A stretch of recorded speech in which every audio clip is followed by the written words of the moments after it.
Welcome back once again.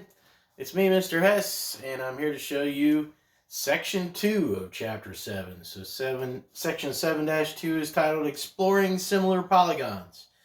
In our last section, I mentioned the whole chapter is going to be about similar polygons, and I had introduced the idea.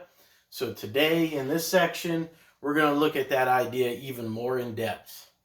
Now, in that previous section, Section 1, that I talked about before, similar polygons I defined as being polygons that had to have two things that were true.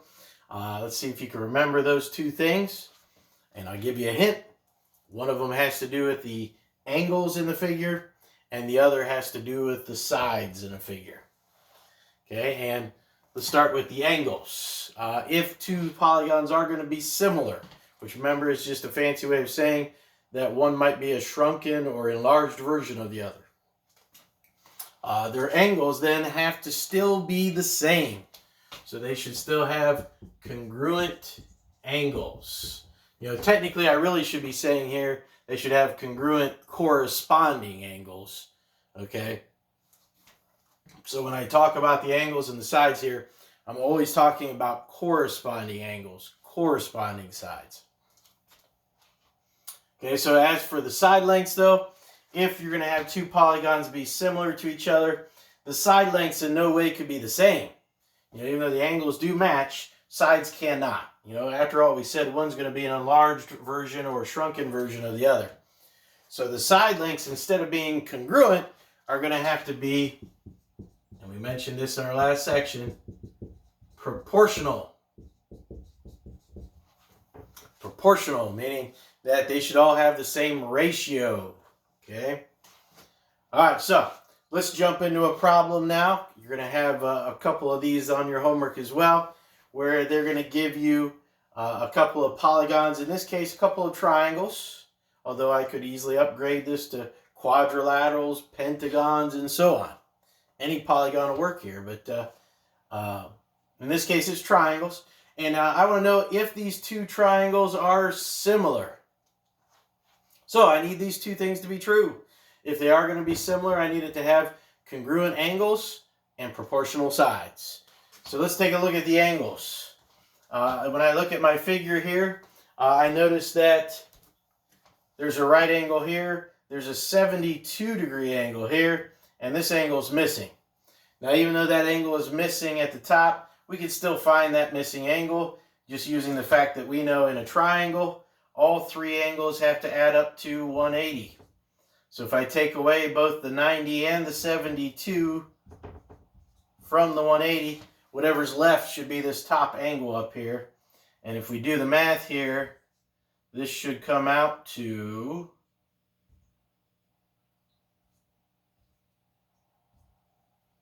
18. All right, so we got 18 degrees here for the top of that one. Okay, and then when we look over here at this figure, I notice that I've got an 18-degree angle here, a 90-degree angle here. Again, I'm missing one angle. So again, I could take 180. I could subtract off the 90 and the 18. Okay, and I think you're going to find on this one that that does give you 72 degrees. So the angles are not an issue. I mean, look, I've got an 18 here and 18 here, a 90 there and 90 there, a 72-degree angle there, a 72-degree angle there. So the angles are congruent like it said they need to be. Okay, so that's not an issue here. I do need to go on, though, and check and make sure that my sides are proportional as well, though. Okay, so let's do that next. In order for the sides to be proportional, remember, again, I'm talking about the corresponding sides. So the angles themselves can help you figure out what sides are supposed to correspond. Like here, between the 18-degree and the 90-degree angle here is a side that's 3.5. Well, on this figure, that same corresponding side between the 18 and 90-degree angles is a 6. So 3.5 and 6 correspond. So I'm going to pair them up in a ratio. So I'm just going to put the 3.5 over the 6 for right now. Okay, that's going to give me a ratio of those two sides. I'm going left over right. So I'm going to continue this pattern on now to check the rest of them. Okay, I hope you can see then that all they did was simply slide this figure over, so the corresponding sides are pretty easy to match up. 6.25, I hope you see, corresponds with the 10. So I'm going to put those over each other as well in a ratio. And if they are proportional, they should be equal. The ratios need to be equal to each other. Same with the bottom side here and the bottom side there. So I'm going to go left to right again, 2.5 over 4. Okay, but on all of these, I've set them up the same way. Left over right, left over right, left over right. Okay, now I just need to check and make sure that these are in fact equal. Now we can check this many different ways. Okay, you could do like we were doing earlier with proportions. You could cross multiply and take 10 times 3.5 and 6.25 times 6 and see if those end up equaling each other, the cross products. But then even if that one checks, you still got to go on and go 6.25 times is 4 and 2.5 times is 10, cross multiplying those as well and see if those match. Okay, but probably the easiest way to do this, you could, by the way, you could even reduce the fractions. You know, you could get rid of these decimals by like doubling this top and doubling the bottom and then reducing. You know, you could do it that way as well. But probably the easiest way, because all I need to do is see if these are equal, is to actually divide this out and just get a decimal. You know, if I take my calculator and just take 3.5 divided by 6 and see what I get. 3.5 divided by 6 gives me a 0.583 repeating. Now 6.25 divided by 10.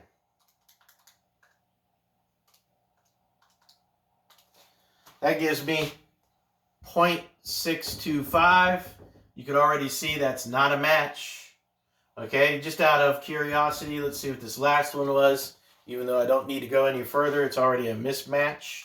So I know they're not similar polygons.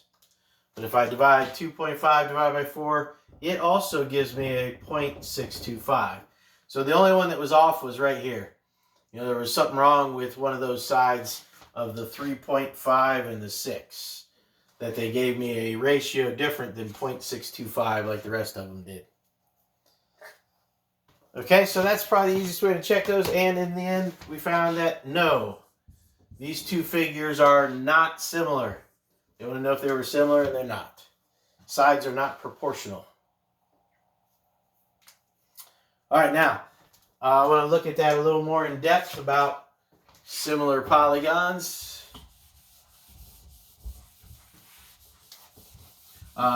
In my previous section, when I was mentioning similar polygons, I did talk a little bit about scale factors as well. Okay, so let's give you another example here. Let's say I've got a polygon that looks something like this, and another maybe slightly bigger version over here.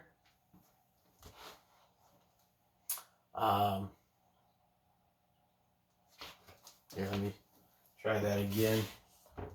Make it look a little more realistic. Okay, this one comes up a little bit higher like that. Down to there. There we go. And another version like that. Okay, so let's say that side's 6. This is 10. This is 14. This side is 8. 15 over here, 25 up here, 20 down here, and at the very bottom down here, 35. Okay, and as for the angles, suppose we already knew that this matches this, that matches that, this angle matches that angle, and finally, the fourth pair of angles match as well. So we do already have our congruent corresponding angles. Okay, so that's covered. I just want to show you that the sides are in fact proportional as well. You know, again, if you start matching up corresponding ones, like between the single and double here is a 6. that would pair up between the single and double here, the 15. The 10 up here, I hope you see, corresponds with the 25, so I'm going to put them in a ratio as well. I'm continuing my pattern. I'm going left to right, so I'm going to do it again. Left to right would be 8 over 20, and left to right would be 14 over 35. Okay, just to show you those are in fact proportional, we could, again, like I did earlier, you could divide these out and get decimals. These aren't too bad for reducing though, because they're nice whole numbers. Like I noticed a 3 goes into both of these. 3 goes into 6 2 times, 3 goes into 15 5, so that reduces to 2/5. Here a 5 goes into both of these. 5 goes into 10 2 times. 5 goes into 25 5 times. So far that's a match. 2/5, 2/5. Here, 4 goes into both of these. 4 goes into 8 2 times. 4 goes into 20 5 times. So again, 2/5. And over here, I noticed that 7 goes into both of those. 7 goes into 14 2 times. 7 goes into 35 5 times. So you can see here, just by reducing them all, I can see right away that they're all the same. 2/5, 2/5, 2/5, 2/5. So they are all equal or proportional. They all have the same ratio of sides. Okay, now that kind of comes in handy when you reduce it like that, because I want to talk about scale factors. Okay, a scale factor is exactly what it sounds like. To scale something means to either shrink it, scale it down, or scale it up by enlarging it.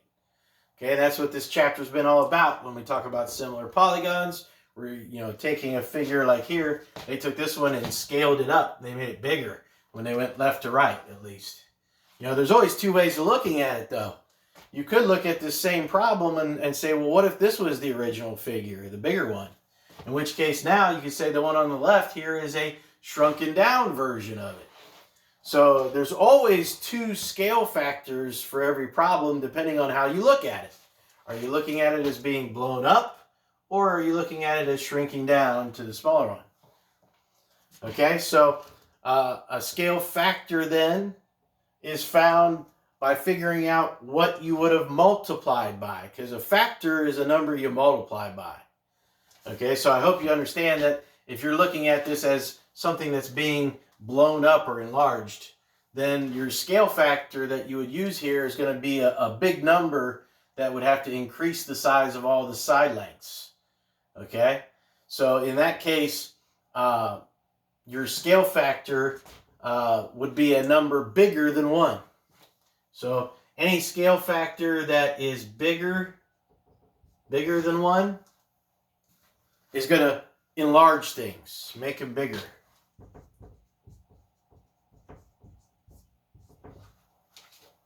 Okay, then if I wanted to shrink the figure, if I want to look at this backwards here and say that maybe we started with the bigger figure and shrunk it down, in that case you need a scale factor then that would be less than 1. Numbers less than 1, like 1/2, or 2/5 like we did here. That's a number less than 1. 3/4. These, and I'm using all in terms of fractions because when we compare the ratios and reduce them, they'll be fractions. Okay, but so any scale factor less than 1 is going to then cause the figure to shrink down. Shrink. So, if I want to know what the scale factor was that enlarged this, okay, I want to get a scale factor then that's bigger than 1. Oh, by the way, real quick, 1 is the number I'm always comparing it to, because think about it. If I multiply, since a factor is something you multiply by, if I multiply everything by just 1, nothing changes, right? 5 times 1 is 5. 7 times 1 is 7. By multiplying by 1, you never change anything. So 1's the magic scale factor that would keep it the same. It would not enlarge or shrink. It would make a congruent figure, one that's the same. So 1 is kind of the comparison point here. Scale factor is bigger than 1, then should enlarge it. Scale factors less than 1 should shrink, but a scale factor of 1 itself would do nothing. It would keep it the same. Okay, so let's say I wanted to know what scale factor was used then to enlarge this. Okay, if I'm going from left to right, if I look at it that way, I'm looking for the bigger scale factor. Okay, in that case then, when you did your comparisons here, you probably should have flipped everything over. You should have put your bigger number over your smaller. In fact, a great way of looking at this too, if you want to know what transforms the figure on the left into the figure on the right, then trace your steps, work backwards, and put the right over the left every time, and that'll figure out what transformed it originally from left to right. You know, it's like tracing your steps. It's kind of like when I told you in algebra, when you want to find your keys, you trace your steps. You know, you do your algebra, your order of operations backwards in algebra. Same thing here. We're tracing our steps. I'm going to work backwards to figure out what scale factor would have transformed the figure on the left into the figure on the right. So if I'm doing that, then again, I'm going to trace my steps. I'm going to work backwards, right to left. I'm going to put the bigger numbers over the smaller. So 25 over the 10, or 20 over the 8, or 15 over the 6, or 35 over the 14. And again, if you look, it's just all of these flipped upside down. All those flipped upside down. So instead of 2/5, what should all these reduce to if I flip them all upside down? Well, if you guessed, all you have to do is flip this over. You're right. They should all reduce to 5/2. 5 over 2.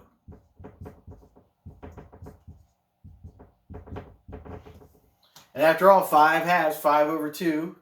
If you were to reduce that as a decimal, is 2.5. That's bigger than 1. That's what would use to enlarge it, see? So the scale factor that enlarged this would have been a scale factor of 5 over 2. So my scale factor in this figure, going left to right, is 5 over 2.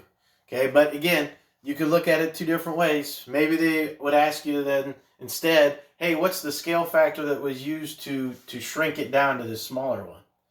You know, from right to left instead of left to right. Well, in that case, if you wanted to shrink it, remember, you need a scale factor less than 1. So if that were the case, the scale factor for this problem that would shrink it from right to left here would be 2/5. So every figure, depending on how you look at it, has two different scale factors. Okay? And just keep that in mind. Scale factors bigger than 1 enlarge. Scale factors less than 1 will shrink. So depending on how you look at it, or how they want you to look at it, you're going to give the correct scale factor. Okay? But use some common sense then, you know. If you see a problem like this, it looks like it enlarged, and you give me an answer for scale factor less than 1, that's a shrinking scale factor, not an enlarging. Okay, so use your brains. Think a little bit. All right, so with all that in mind, let's try a few more practice problems, and then you should be ready to do your homework on this section as well.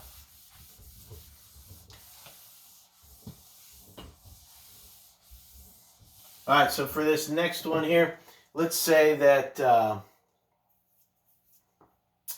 I've got a couple of figures again. Oh, and by the way, I forgot to mention this. When two figures are similar, there's a symbol for it. Here, I'll use it for this problem here as I show you this one.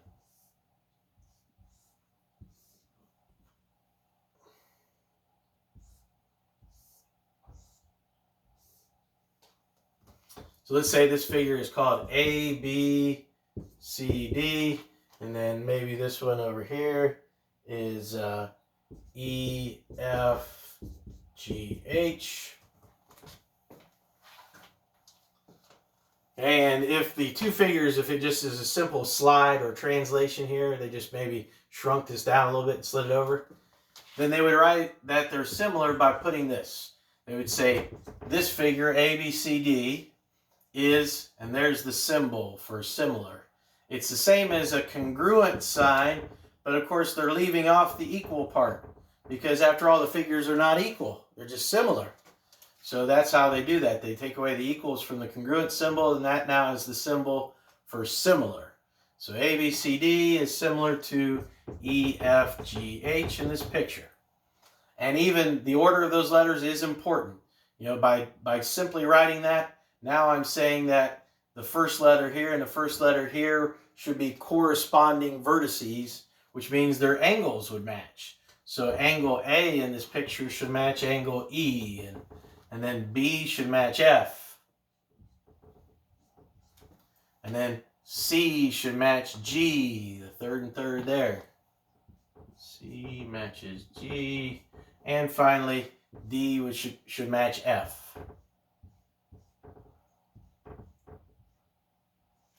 Or H, I mean. D should match H. Okay, so that's what all that symbol means. And it also, when they write it, you could also pair up the corresponding vertices by the way it's worded.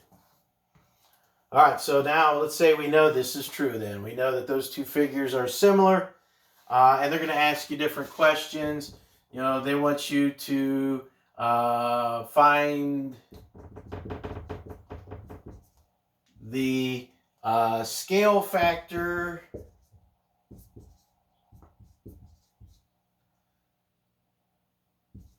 Okay, now, the way this is worded is going to affect how you give your answer.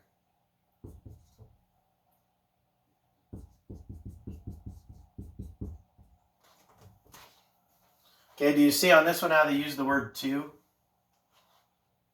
The word to we had mentioned in our first section is a way of writing a ratio. Okay, so when they use that word to, then your answer is going to be in the form of a ratio, and whoever is written in front of the two, which is this one here up here, A, B, C, D, 2, E, F, G, H. That means then the A, B, C, D part goes on top. So A, B, C, D part on top, E, F, G, H part on bottom of our ratio. Okay? Now in this figure, they're going to give you some measurements. So if you're wondering, well, how am I supposed to figure out that scale factor? Okay, they gave you these different lengths here. We knew this side's 8, that one up there is 25, this one down here 20, and that one 12. On the other figure, all I have is the 6. The other 3 sides are missing. So if I'm going to figure out a scale factor between the figures, I'm going to have to use the 6. It's the only side I have on that figure, and I hope you see its corresponding side between the single and quadruple angles here is over here, the 8. So the 6 and the 8 are the two that I should be comparing in my ratio, but I want the one from the ABCD figure to be on top. So I'm going to put the 8 from the ABCD figure on top, the 6 from the EFGH figure on bottom. Okay, and by the way, all ratios are treated like normal fractions, so if you can reduce it, please do so. And 8 over 6 does reduce to 4 over 3. So there's the scale factor of ABCD to EFGH. Okay, some of you might be looking at this and you might be confused because you're thinking, well, ABCD, like they said here, if I were to change it into EFGH, it goes from big to small, and that's a scale factor that enlarges it. Okay, well, that's you got to be careful. That's all in the wording. If they had said the scale factor that transforms ABCD into EFGH, instead of using the word to, if they used into, if I wanted to make ABCD into EFGH, now the answer is different. Instead of 4 over 3, it's going to be the opposite scale factor, because ABCD being transformed into EFGH means I would shrink it. ABCD being transformed into this smaller one. So if that was the case, I would have put small over big, everything would have been flipped over, and instead of 4/3, that would have been a scale factor of 3/4. Okay? So it's all about the wording. You know, if they want to say what transforms one figure into another, then it's really just common sense. I'm saying I'm going to make the bigger one into a smaller one, so I want a small scale factor. I want to shrink it. Okay, but if they go back to the original wording here, where they just said the scale factor of A, B, C, D, 2, E, F, G, H, if you just see that word 2, that's a ratio. Whoever's first in the ratio goes on top. Okay, so I know it goes against kind of normal thought, but that's the way that should work. All right, so 4/3 is really the answer here. Sorry, I just was exploring that possibility.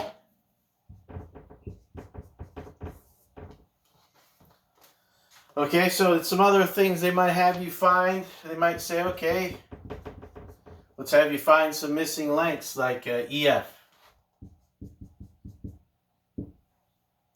Okay, so I'm just going to call that X up here. In fact, for these problems, I'm going to go ahead and use a different color marker just to kind of help you see it a little better. Okay, so if I call that X up there, to find it, I'm going to have to use a proportion, because remember, similar polygons have proportional sides. So if I look at my X here, I see its corresponding side over here is a 25. So I'm going to go ahead and pair those two up, and that's already half of my proportion. I put the X over the 25. But do you see how I went right over left? I want to continue that pattern then and go right over left again. And my only option that I could put here, do you see, is the only other side I know, this 6. So I'm going to put X over 25 equals 6 over 8. 6 over 8, which you could reduce to a, well, it'd be that one upside down, 3/4. All right, now that's a simple proportion. I can just send cross multiply here and here to get 8x equals 6 times 25, which is 150, and divide by the 8. Let's see there. That should go into there 15 times. Okay? Wait. Better check my math there. Make sure 150 divided by 8. Sorry, that's 18.75.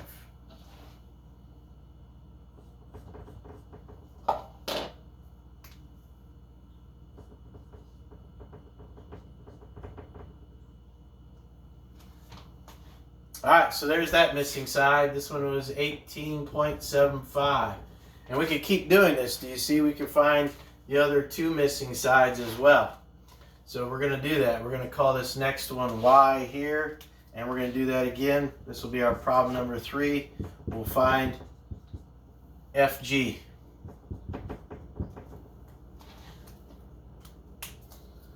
Okay, I'm going to call it Y just so you can so you don't get it confused with the other proportion I already set up over here for X. But it's the same concept again. We're still setting up proportions. Okay, and I'm looking for a pattern that I can set up by going Y over its corresponding side 12. And then again, I'm going to reuse the 6 over 8. The 6 over 8 I can just keep reusing over and over and over again, because it's the only side I had anyways of this original figure over here. Cross multiply, I get 8y equals 6 times 12, which is 72. Divide by the 8, and we get y equals 9. So that side's 9. Got one more to find here. I'll call this one Z. And on this one here, of course, then we're finding the length, HG.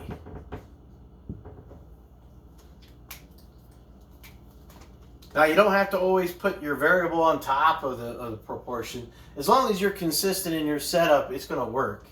You know, if you want, you can put the 20 first this time. Instead of putting Z over 20, we can put 20 over Z if you want. but be consistent in the other half as well. So if I go left over right, I've got to go left over right again, putting 8 over 6 this time instead of 6 over 8. Okay, as long as you're consistent, it'll work on the setup. Because now when I cross multiply, do you see I get 8z equals 20 times 6, which is 120. Divide by the 8, and we'll have this length z, which in this case comes out to 15. There's the one that was 15.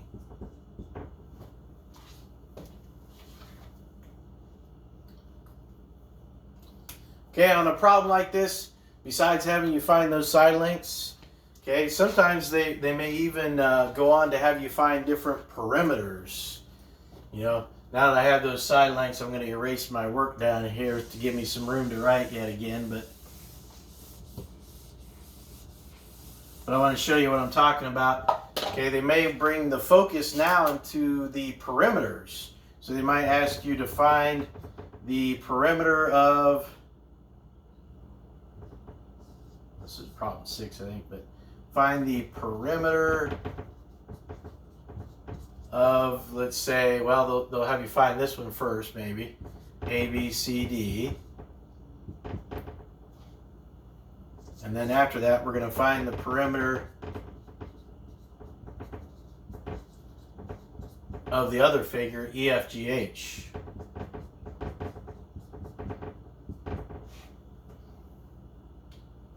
Okay, well, that's easy enough. All you got to do is some simple math here.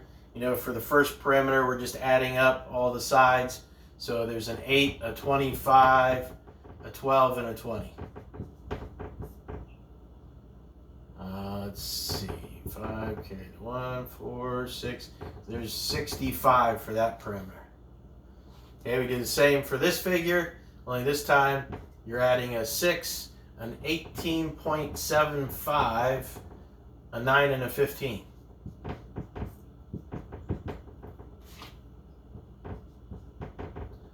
Let's see, 11, 20, 28, carry the 2, that's 48.75. Okay, if you're wondering, what's the point of this? Why are they having us find the perimeters? Well, it's because then they would finish up with one more question here yet related to those perimeters, and they would want you to find the ratio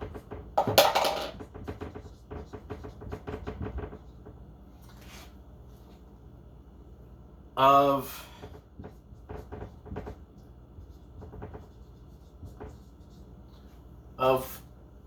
the perimeter of A, B, C, D to the perimeter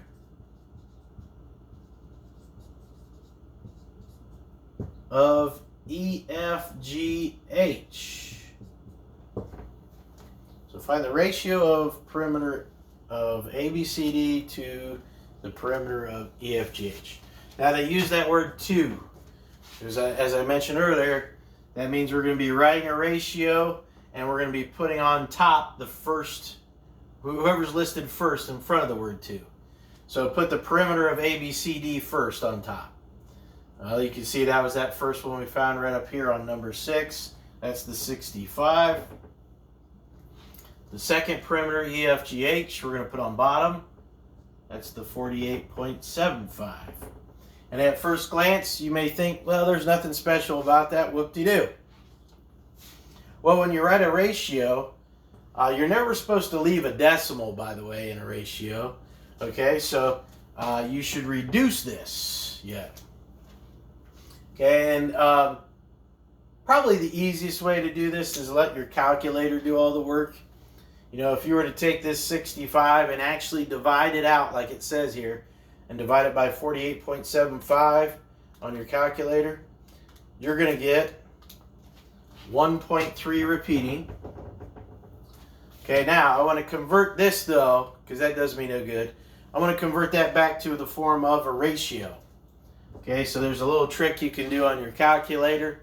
Okay, there's a button up here that says math. Okay, so while I've got this answer in my calculator, that last answer is still in my calculator, I'm going to hit my math key, and one of the first choices up here, I'll try to get that zoomed in, there's the math key right there, and one of the first choices it gives me is to convert it back into a fraction. Okay, so it's already highlighted right there, so I'm just going to hit my enter key, and it converts that 1.3 repeating decimal. As you can see, it's going to take that answer and convert it to a fraction. So I'm just going to hit enter one more time here. And there it is. See it? 4 divided by 3, 4/3. So this comes out to 4 divided by 3. Or 4/3 is the ratio. And hey, by the way, look familiar? Look back up here. That was the original ratio of the side lengths when we compared A, B, C, D to E, F, G, H. And if the sides had that ratio, the perimeters in that same order again, A, B, C, D to E, F, G, H, would have the same ratio. Okay, so it turns out all along, you'd know that ratio if you just understood that if the sides have that ratio, so does the perimeter of the figures. Because after all, perimeter is just the sides added up, right? Okay, so you'll have problems like that on your homework.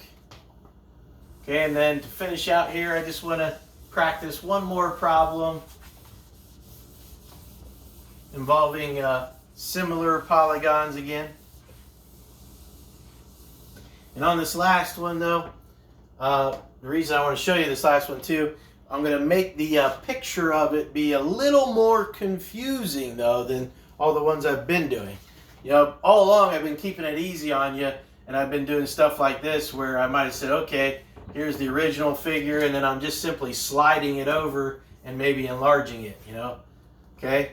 But on this next one here, I'm not going to do that. Okay, I want you to pay close attention to the way I draw it and everything here to figure out who's going to be your corresponding sides on this one. And by marking the angles, it also helps you see it.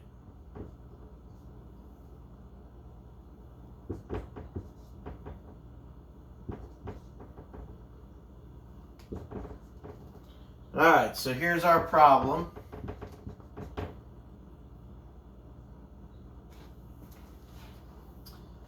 And I hope you see it's not just a simple slide over to here. Okay, you might have noticed that based on the angles even, since I have a single double here and then a double single there, that in order to accomplish this, I actually had to rotate it. You know, this double down here, as I rotate it, goes right up here. Or this single up here that was up here, as I rotate it, goes down here, see? So it is a rotation that's going on here as I did the transformation from this bigger one to the smaller figure here. Okay, now I do want to say though that the figures are similar.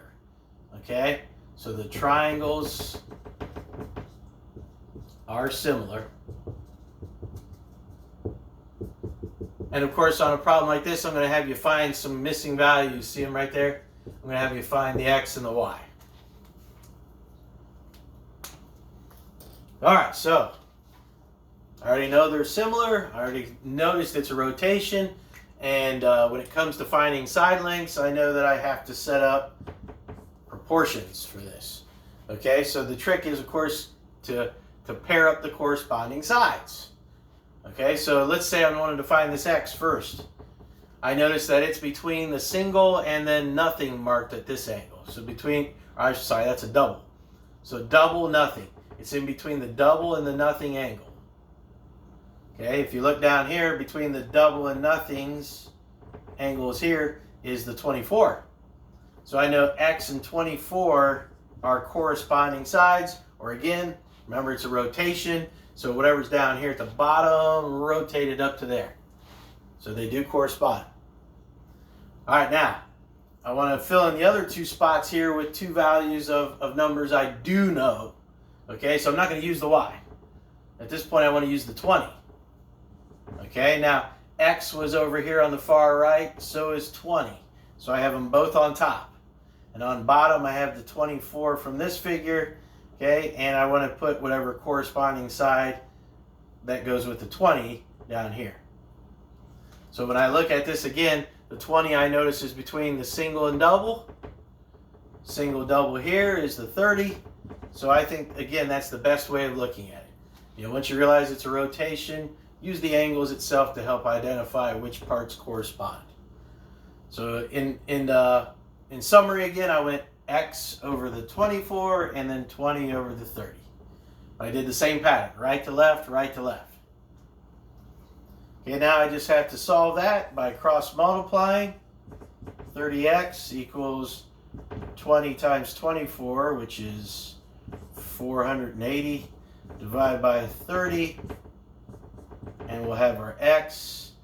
Let's see, 1, carry the 1, 6, that's 16. So there's the x.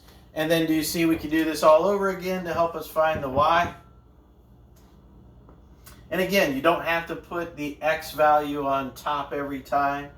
You know, if you want to go left to right this time, then just figure out, hey, the y between the single and nothing here, single nothing there, corresponds with this 18.